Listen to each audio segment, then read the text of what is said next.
다 찾으셨으면 한 목소리로 같이 읽도록 하겠습니다. 이스라엘 모든 지파가 헤브론에 이르러 다윗에게 나와 이르되 보소서 우리는 왕의 한 고륙이니이다. 전에 곧 사울이 우리의 왕이 되었을 때에도 이스라엘을 거느려 출입하게 하신 분은 왕이시었고 여호와께서도 왕에게 말씀하시기를 내가 내 백성 이스라엘의 목자가 되며 내가 이스라엘의 주권자가 되리라 하셨나이다 하니라. 이에 이스라엘 모든 장로가 헤브론에 이르러 왕에게 나오매 다윗 왕이 헤브론에서 여호와 앞에 그들과 언약을 맺으며 그들이 다윗에게 기름을 부어 이스라엘 왕으로 삼으니라. 아멘. 시간 담임 목사님 나오셔서 말씀 전해 주시겠습니다.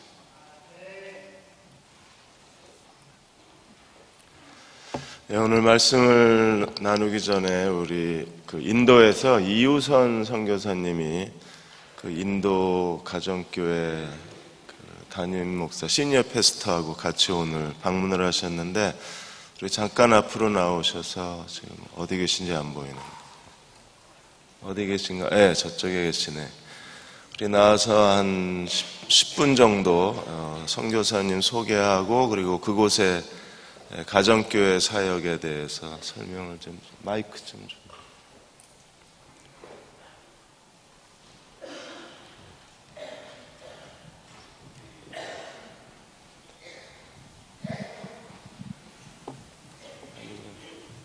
두 개가 있어야 될까?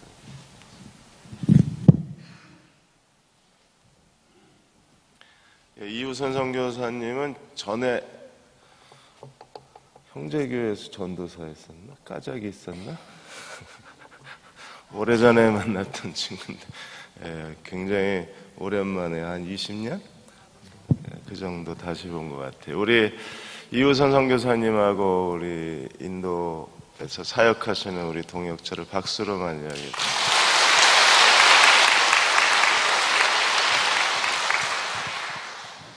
서바이께 জয় যিশু 모든 분들에게 주의 이름으로 인사드립니다.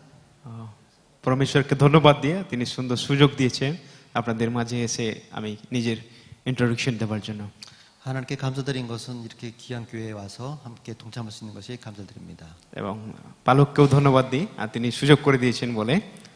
목사님께도 감사드린 것은 귀한 시간을 허락해 주셔서 감사합니다. আমার নাম সুধাকর সাহানি। 저희 이름은 수다카 사한입니다. আমি অ্যাকচুয়ালি ওড়িশার নিবাসী। 저는 오리사의 사람입니다. আর কিন্তু এখন আমি কলকাতাতে সেবা কার্য করছি প্রায় 60টি হাউস চার্চের মধ্য দিয়ে। 지금은 콜카타에서 오래전에 이사를 와서 지금 콜카타에서 가정 사역을 하고 있습니다. প্রভু সুন্দরভাবে ব্যবহার করছেন কিন্তু আপনারা প্রার্থনা করবেন।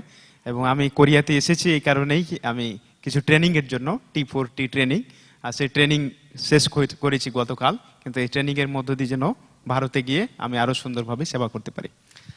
제가 여기 한국에 오게 된 것은 가정교회를 더욱더 잘 세우기 위해서 지난주에 어제까지 훈련이 대전 침신대에서 있었습니다. 그것을 위해서 잠깐 방문했게 됐습니다. আপনাদের কাছে আমার অনুরোধ যে আপনারা ভারতের জন্য সকলে প্রার্থনা করবেন যেন ভারতবর্ষ একদিন এটা খ্রিস্টের দেশ হয়। 좀 기도를 부탁드리는 것은 인도가 정말 믿는 자로서 가득 탈 수 있도록 좀 기도를 부탁드립니다. ধন্যবাদ সকলকে। 감사드립니다. 예. 그러니까 저희가 한 가지 좀 기도 좀 부탁드리는 것은 지금 인도도 그 총선을 끝났습니다. 근데 총선을 끝냈는데 인도 근본 힌두 정당이 정권을 잡을 확률이 거의 확실시 되고 있습니다. 인도 힌두 정당이 정권을 잡으면 지금도 지금 크리스찬들이 많이 핍박을 받고 있고 5년 6년 전에는 사실 오리사 교회 800교회가 800 기독교인들이 핍박을 당했었습니다. 집들이 다 불탔고 그랬었는데 힌두 정당이 정권을 잡으면 상당히 저희들한테는 기독교인들이 어려움을 더 당할 거라고 예상되는데 그럼에도 불구하고 믿음을 지키고 승리할 수 있도록 좀 기도 부탁드립니다. 감사합니다.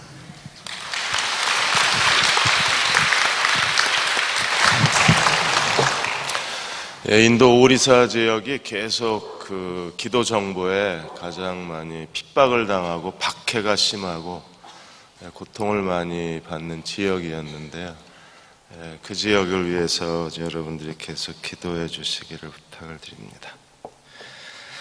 오늘 사무엘하 5장 말씀 같이 나누겠습니다. 지금 세계 인구의 한 21%가 비만에 고통을 당하고 있습니다.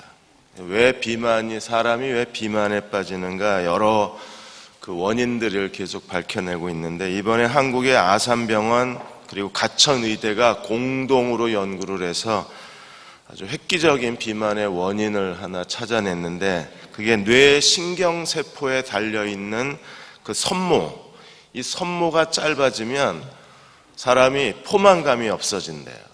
그래서 섬모가 짧아지면 아무리 많이 먹어도 배부르다는 느낌이 없어서 정신없이 먹게 된답니다. 그래서 비만 환자들을 보면 섬모가 굉장히 짧아져 있고, 섬모가 짧아지면 계속 포만감을 못 느껴서 먹게 되기 때문에 점점점 비만에 이르게 된다고 했습니다. 그래서 섬모가 짧아진 사람들이 다른 사람보다 한 30%를 더 먹고요, 그리고 20%를 덜 움직이신답니다. 그러다 보니까 더 비만에 이를 수밖에 없다고 했는데, 만일에 이 뇌신경세포의 섬모가 비만의 결정적 이유가 된다 그러면 비만을 해결할 수 있는 길이 열린대요. 그러니까 운동 그만하시고 조금만 더 참으시면 이제 알약 하나 드시면 비만이 해결될 수 있는 길이 열릴지도 모르겠습니다.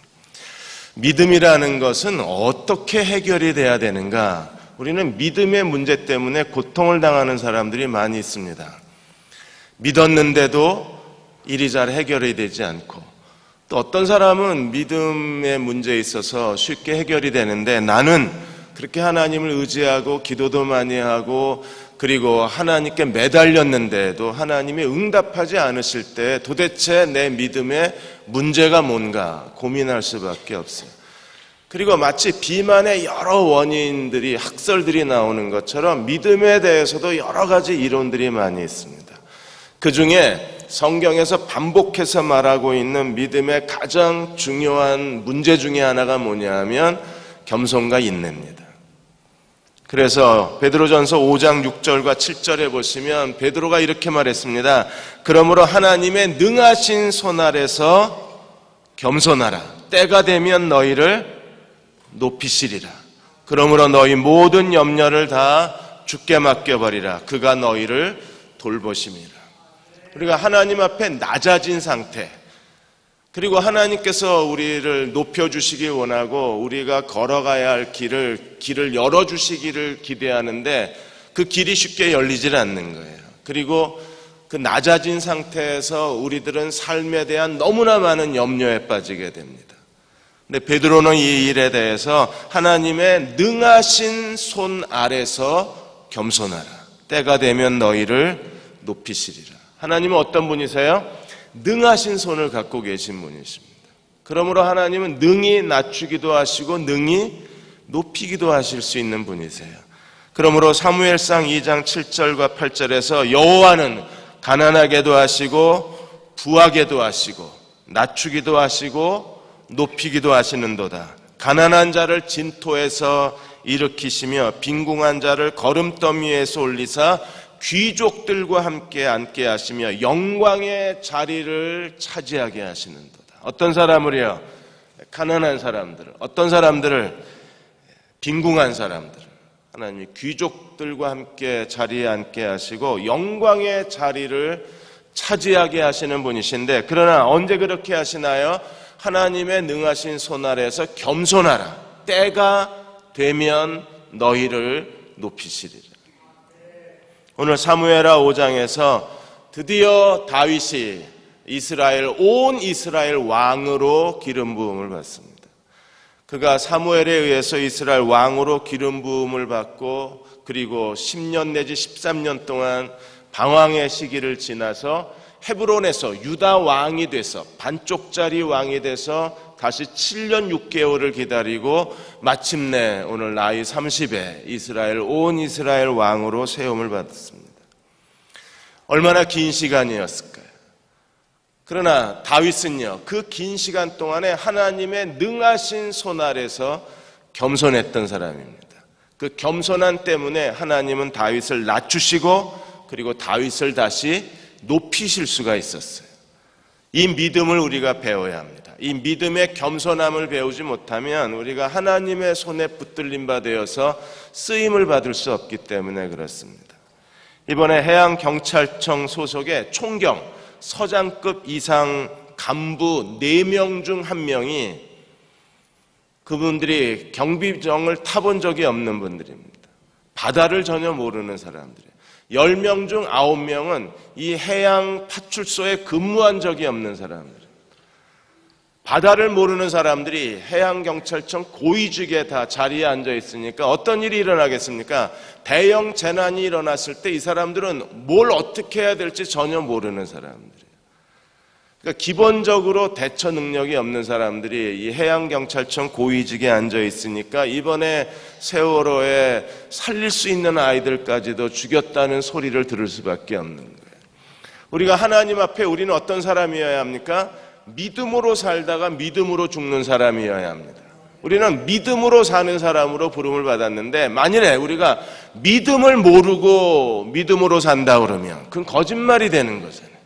바다를 모르고 해양경찰청 고위 간부직에 있는 사람들이 이런 대형 참사를 일으킨 것처럼 믿음을 모르고 믿음으로 살면 실패할 수밖에 없는 거예요.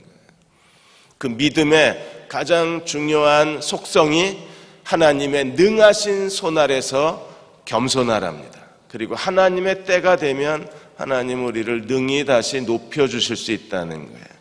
그래서 오늘 5장 1절에서 5절까지 다윗이 온 이스라엘 왕으로 세움을 받는 장면을 우리에게 영광스럽게 기록해주고 있는 거예요. 여기까지 오기가 너무 힘들었던 거예요. 지난 시간 동안에 다윗은 하나님이 그를 기름 부으시고 마침내 그가 기름 부음을 받아서 온 이스라엘의 왕이 될 때까지 그는 3번의 기름 부음을 받잖아요. 사무엘에 의해서 받고 헤브론 유다 장로들에 의해서 받고 오늘 온 이스라엘 장로들에 의해서 받습니다. 5장 1절에 보시면 이스라엘 모든 지파가 헤브론에 이르러 다윗에게 나와 보소서 우리는 왕의 한 고륙이니이다. 이 말을 하기까지 그렇게 오랜 시간이 걸린 거예요. 이스라엘 모든 지파가 정말 다윗에게 왔을까? 예, 다윗에게 왔습니다. 역대상에 보시면 역대상 12장 23절에서 40절까지 보면 약 35만 명의 사람들이 다윗에게 몰려와서 이스라엘 왕이 되어달라고 요청을 해요. 이 광경을 보고 이스라엘 장로들이 그들이 3절에 보시면 이스라엘 모든 장로가 헤브론에 이르러 왕에게 나오매 다윗 왕이 헤브론에서 여호와 앞에 그들과 언약을 맺고 그들이 다윗에게 기름을 부어 이스라엘 왕으로 세웠다. 그래서 이스라엘 장로들이 다윗을 이스라엘 왕으로 세우게 됩니다. 그들은 다윗에게 대해서 언약을 맺었어요. 하나님은 이미 다윗을 왕으로 세우시겠다고 언약을 맺었습니다. 그런데 그들이 다윗을 왕으로 인정하지 않았어요. 이제 와서 다윗을 왕으로 인정하고 왕으로 기름 부어 왕으로 세움으로 그들은 다윗을 왕으로 세운 하나님의 언약에 참여하게 된 겁니다. 하나님이 다윗을 누구로 세우셨나요? 오늘 2절에 보시면 이스라엘 목자 그리고 이스라엘 주권자. 목자는 자기 백성을 돌보는 사람이고 주권자는 하나님이 세우신 왕으로서의 영적 리더십을 발휘하는 통치권자예요. 그래서 목자와 주권자로 하나님이 다윗을 세우셔서 이제 자기 백성을 돌보는 다윗 시대를 열어가시게 되었습니다. 사랑하는 여러분, 우리의 믿음은 그냥 허무하게 끝나지 않습니다. 우리의 믿음은 아무 결과 없이 믿음이 공중에서 사라지는 게 아니에요. 우리가 끝까지 하나님의 뜻을 붙들고 믿음으로 기도하고 끝까지 하나님을 의지할 수만 있다면 하나님은 우리의 기도에 응답하시고 우리의 믿음의 아름다운 결과를 허락하여 주시는 분이십니다. 그러므로 야고보서 4장 10절에 뭐라고 말씀하셨어요?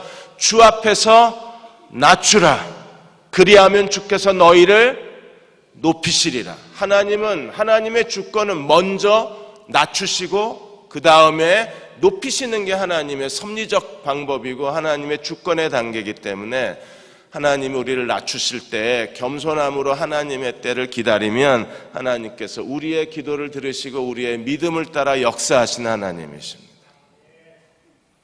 장애우의 날에 1993년 4월 20일 날 장애우의 날에 그 국민훈장을 받으신 분이 계십니다. 동백장을 받으신 임마누엘 집의 김경식 목사님이 그 동백장을 받으셨는데, 이 목사님이 태어나실 때 딸만 6의 집에서 태어나셨어요. 계속 딸 이렇게 태어났다가 이제 믿음으로 하나님 앞에 한 번 더 기도하고 낳은 아들이 이 김경식 목사님이었어요. 그러니까 7번째 아들을 낳은 겁니다.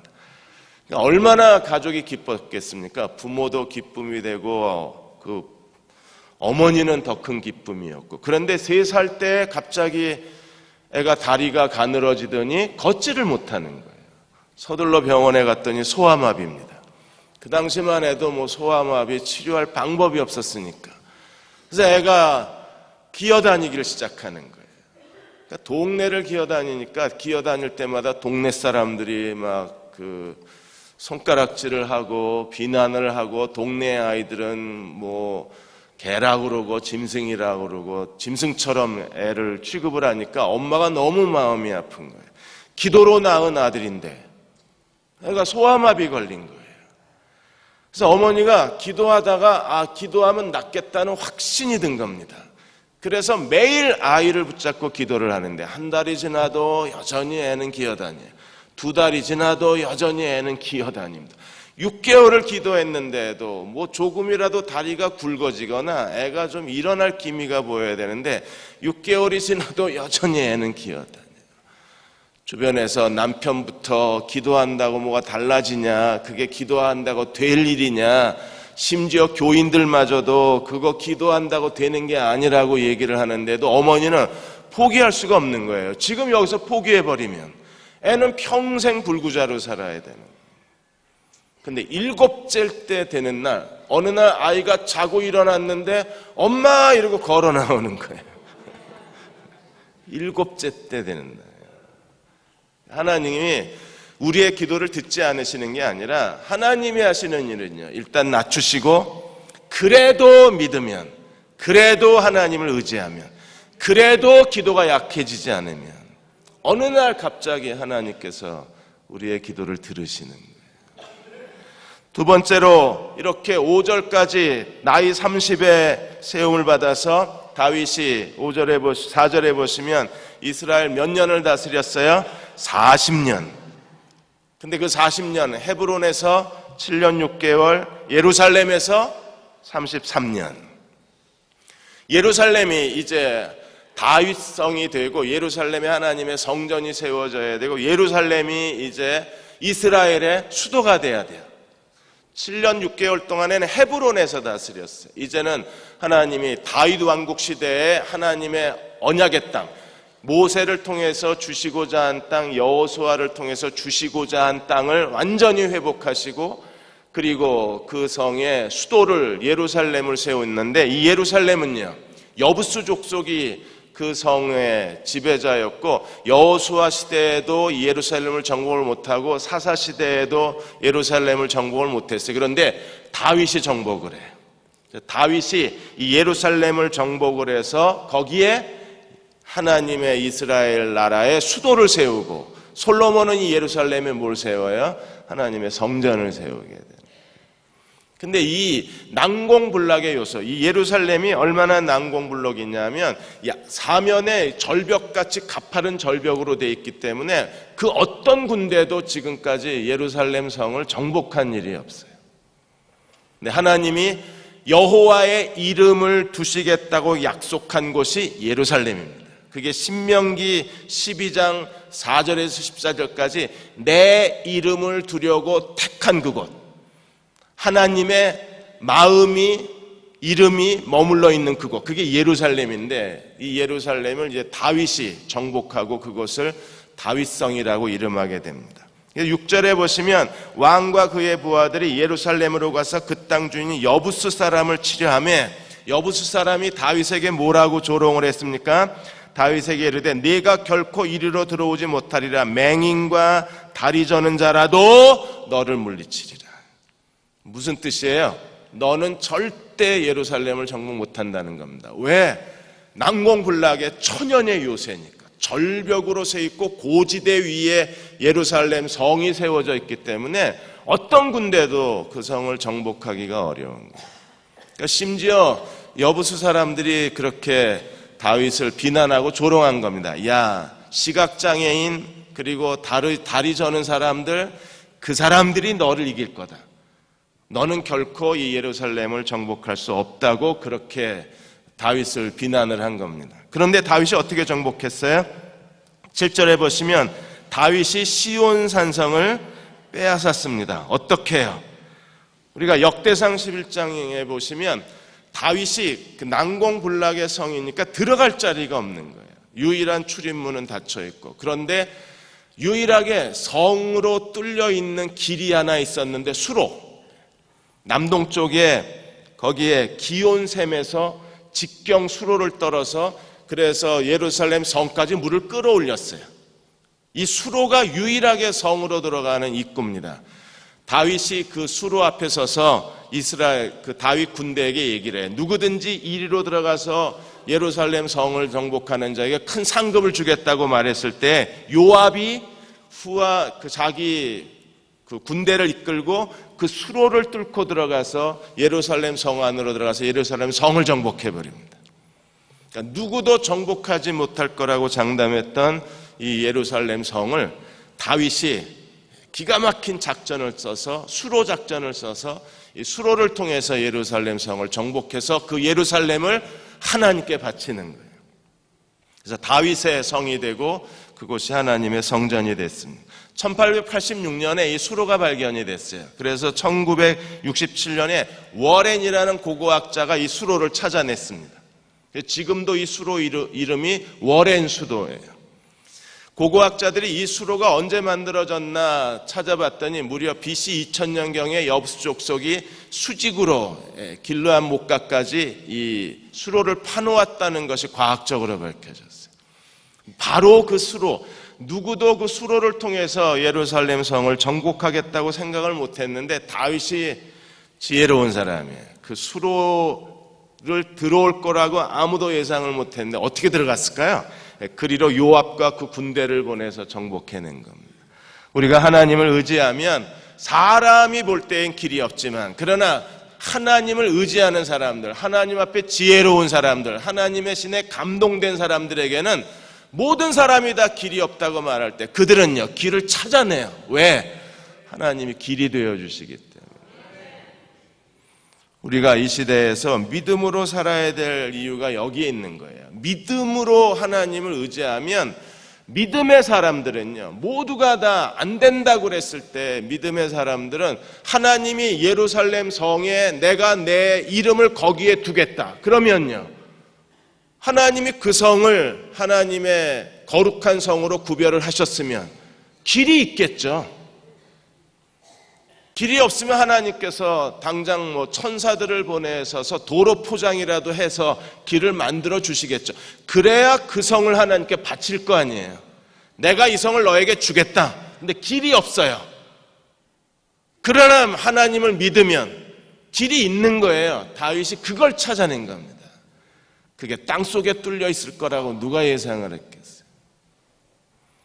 한국의 한 목사님이 일본의 그 와다나베 목사님이 한국에 와서 그 한국 교회에 순회 간증 집회를 했었을 때 이 한국 목사님이 통역을 하셨는데 그 와다나베 목사님한테 요시다 게이다로라는 일본의 한 전도자 간증을 들어요.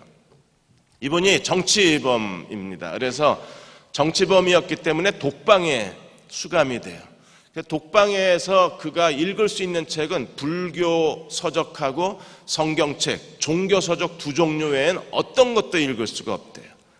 근데 불교 서적에는 관심이 없고 이 요시다 게이다로가 그러면 성경을 한번 읽어보겠다. 그래서 성경을 몇 시간 읽었는데 도대체 이게 뭔 소리인지 하나도 모르겠답니다. 뭐 여호와가 어쩌고 사람 이름 왜 이렇게 또 많이 나오는지 그리고 뭐 번역해 놓은 그 내용들을 보니까 도대체 이게 상식적으로 이게 사람이 어떻게 이런 허황된 말을, 이야기를 쓸 수 있나 하는 생각이 들어서 성경책을 한쪽에 던져놨어요. 그런데 왜 허황된 얘기를 썼지? 왜 저렇게 비상식적인 얘기를 저기다 써놨을까? 뭔가 있는 게 아닐까 하는 생각이 들더래요. 그래서 성경을 다시, 그래서 뒤적뒤적 하다가 창세기부터 계시록까지 다 읽어보자. 그리고 창세기부터 계시록까지 정좌로 앉아서 읽기를 시작했대요. 도대체 뭐냐? 이 비인간적인 얘기는 뭐냐? 이 비상식적인 얘기는 뭐냐? 이 동화 같은 이 허황된 얘기는 도대체 뭐냐? 이걸 왜 이렇게 두껍게 누가 이렇게 써놨냐? 그리고 성경을 통독하기 시작하다가 한 번 읽고 두 번 읽고 세 번 읽으면서 그분이 하나님이 누구이신가를 알게 된 거예요. 그리고 그리스도가 십자가에서 왜 죽으셨는지도 알게 된 거예요. 그리고 그리스도를 믿으면 모든 죄가 용서받고 구원받는다는 사실도 깨닫고 그 자리에서 예수님을 개인의 구세주로 영접을 합니다.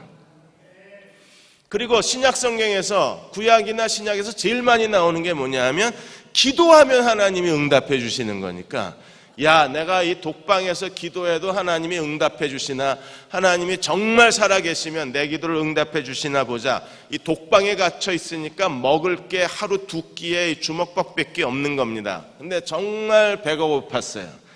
그래서 이 요시다가 하나님 앞에 기도합니다. 하나님, 성경에 기도하면 다 주셨는데 제가 기도해도 하나님이 주실 수 있을지 모르겠지만 하나님 주실 수 있으면 먹을 것 좀 주십시오.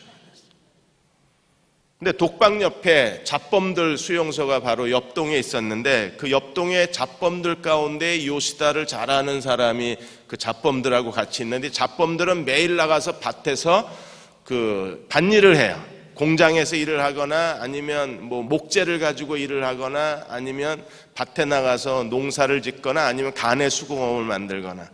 근데 이분들이 순번제가 돼서 밭에 나가서 일을 하게 됐는데 그 토마토 그 밭농사 짓는데 순번이 된 겁니다. 그랬더니 요시다를 잘 아는 사람이 갑자기 요시다에게 토마토를 갖다 주고 싶은 거예요. 그래서 몰래 토마토를 하나 따서 주머니에 넣습니다. 이게 걸리면 이제 얘도 독방감입니다.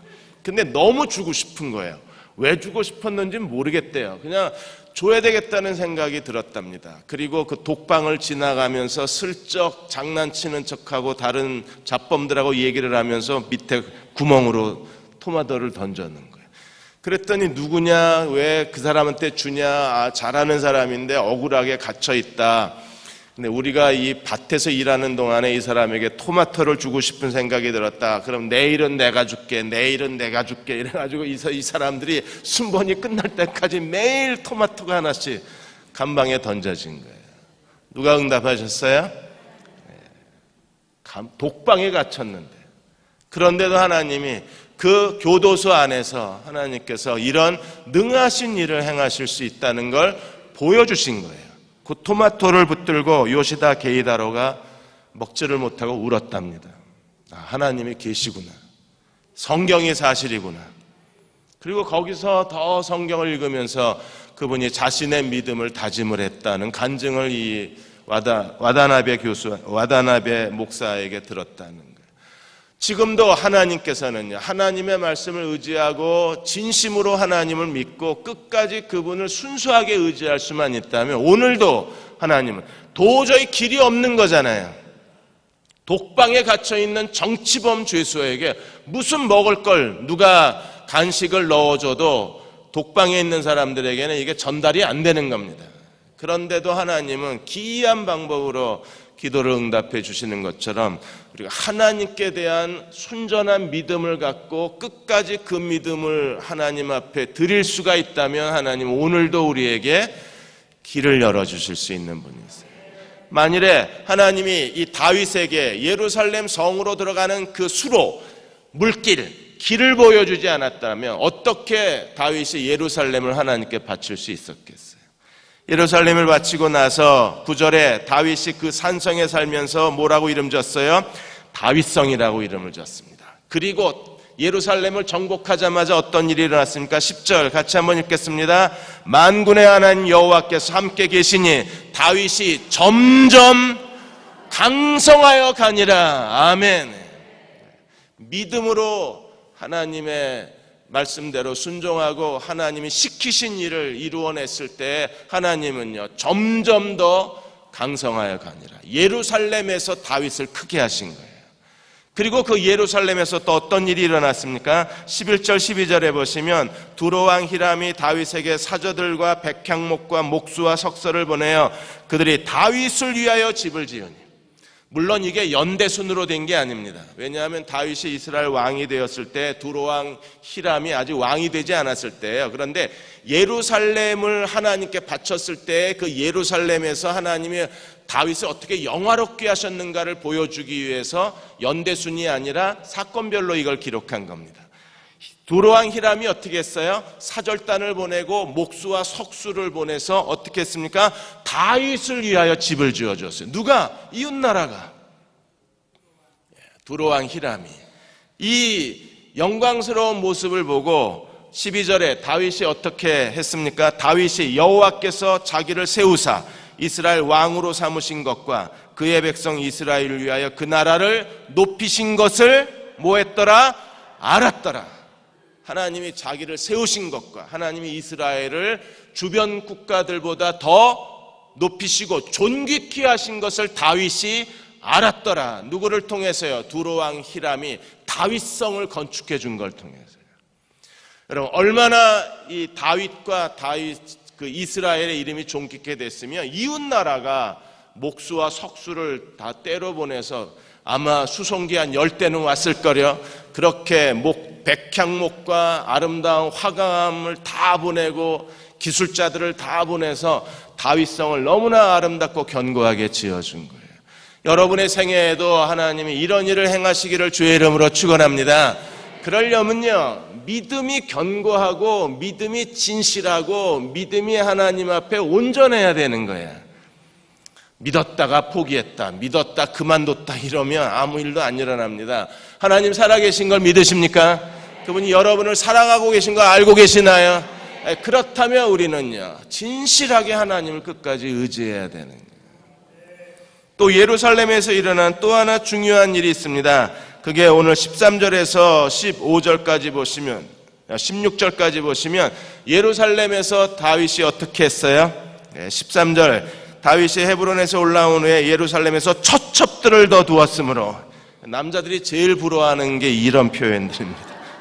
처첩을 더 뒀다. 이야, 좋았겠다. 제가 그런 게 아니고요, 남자들이 그런 거예요. 왜 처첩을 더 뒀어요? 우리는 분명히 헤브론에서 낳은 그 아내와 그리고 장남 이름을 봤습니다. 그랬죠?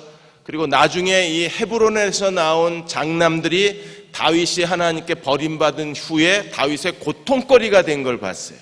근데 지금은 예루살렘에서 처첩을 뒀습니다. 이걸 왜 여기다 기록해놨어요? 당시 고대 근동 지방에서 왕의 세력이 넓어지고 왕의 영토가 넓어지고 왕의 제국이 넓어지면 왕의 제국의 크기만큼 처첩을 더 뒀어요. 뭐라 그럴까요? 사람이 좀 돈을 더 많이 벌면 아파트 평수 늘리고 자가용 배기량이 늘어나는 거하고 비슷한 거예요.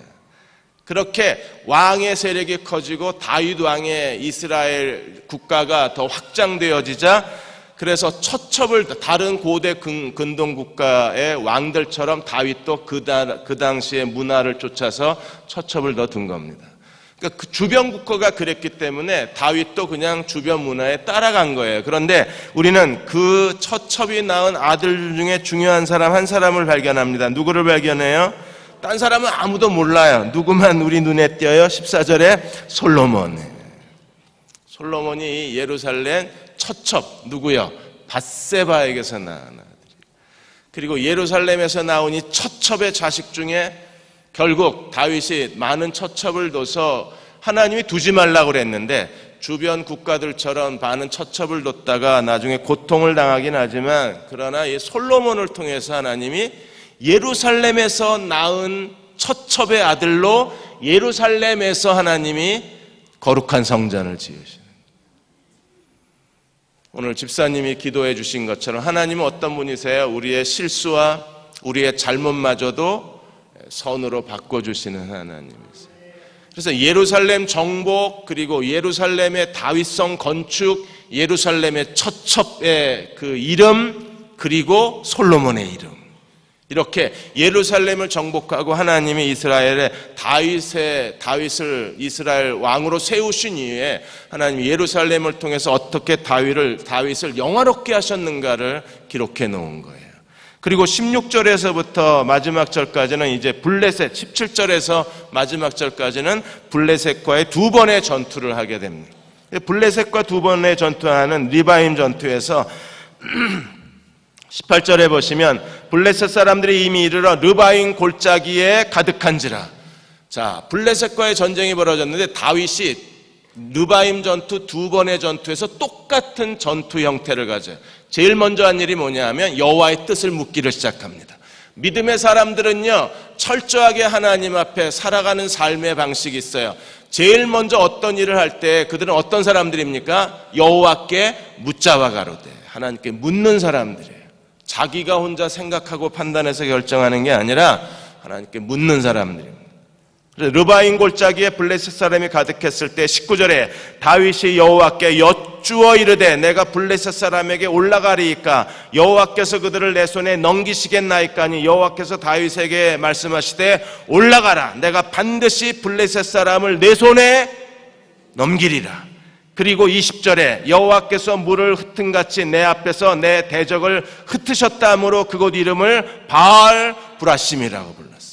르바임 첫 번째 전투에서 여호와가 대신 싸우심으로 블레셋 대적을 하나님이 어떻게 하셨어요? 물을 흩으신 같이 대적을 다 흩어버리심으로 큰 승리를 거두게 하셨어요. 그리고 블레셋이 두 번째 다시 르바임 전투를 합니다. 22절에 보시면 블레셋 사람들이 다시 올라가서 르바임 골짜기에 가득한지라. 첫 번째 믿음의 패턴이 뭐예요? 여호와께 묻자와 가로되. 그래서 23절에 다윗이 여호와께 여쭈니 이르시되 이번엔 올라가지 말고 그들 뒤로 돌아가서 뽕나물 숲을 맞은편에서 그들을 기습하라. 이번엔 기습작전. 그래서 다윗이 순종합니다. 24절 뽕나무 꼭대기에서 걸음 걷는 소리가 들리거든 곧 공격하라. 그때 여호와가 너보다 앞서 나아가서 블레셋 군대를 치리라. 첫 번째 르바임 전투에서는요, 하나님께서 내 손에 붙이리라. 다윗이 공격하자 하나님이 따라가면서 블레셋 대적을 물을 흩어버린 같이 블레셋 대적을 흩어버리셨어요. 두 번째 전투에서는 다윗이 여호와께 여쭈자 올라가지 말고 뒤로 기습 공격을 해라. 언제요? 뽕나무 숲에서 사람 발자국 소리가 들리면 공격해라. 아마도 천군 천사의 발자국 소리였을 걸로 저희가 추정을 합니다.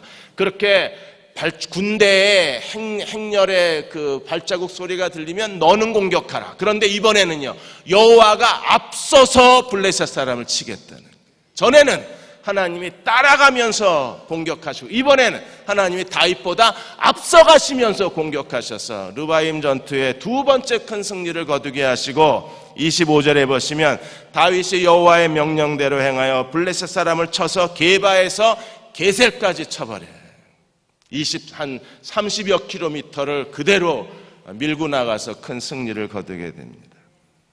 믿음의 패턴이 뭐예요? 어떤 일을 할 때 우리는 먼저 하나님께 여짜와 하나님을 의지하고 그 다음에 하나님이 큰 승리를 주신 다음엔 하나님께 영광을 돌리고,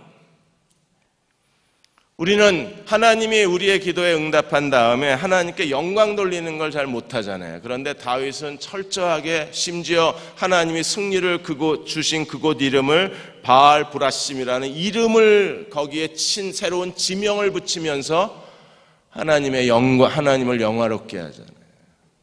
아시안 게임 때 한국 핸드볼이 결승전에서 카자흐스탄 선수들하고 한국 그 핸드볼 선수가 붙었어요. 결승전에서. 그때 그 한국의 코치가 강태구 감독이셨는데 이분이 아주 신실한 크리스찬입니다. 그래서 카타르 도하로 날아가기 전에 이제 아시안 게임을 하기 전에 먼저 주일 예배 드리고 부부가 담임 목사님 찾아가서 무릎을 꿇고 기도를 받아요. 이번 아시안 게임에 우리 핸드볼이 5연패를 꼭 해야 합니다. 그래서 아시아 45개 나라 가운데 이 핸드볼 분야에서만큼은 한국이 5연패의 위협을 달성하고 싶습니다. 제가 마음을 다해서 하나님 의지합니다. 목사님 기도해 주십시오. 이래서 부부가 기도받고 이제 카타르 도하로 가요. 그리고 계속 이겨서 마침내 카자흐스탄하고 결승전을 붙었는데, 아내는요 그 시간에 TV로 중계가 됐는데 그걸 못 보고 교회에 올라가가지고 교회 예배당에 혼자 앉아가지고 시합 끝날 때까지 중보기도를 합니다. 하나님 이번엔 이겨야 돼요. 근데 이 카자흐스탄 선수가 한국 선수들보다 평균 5cm가 커요. 그리고 손이 평균 10cm가 길어요. 양쪽 이렇게 펼쳤을 때 얘네들하고 싸우는 거예요. 그리고 몸집이 우리나라 선수는 초등학교 선수면 이 카자흐스탄 선수들은 대학생이에요. 그렇게 왜소해요. 그래서 모든 그 전문가들, 해설가들이 이번에는 카자흐스탄이 우승할 거라고 예상을 했는데 뒤집어 엎고 한국이 몇 대 몇으로 이겼냐면 29대 22로 이겨요.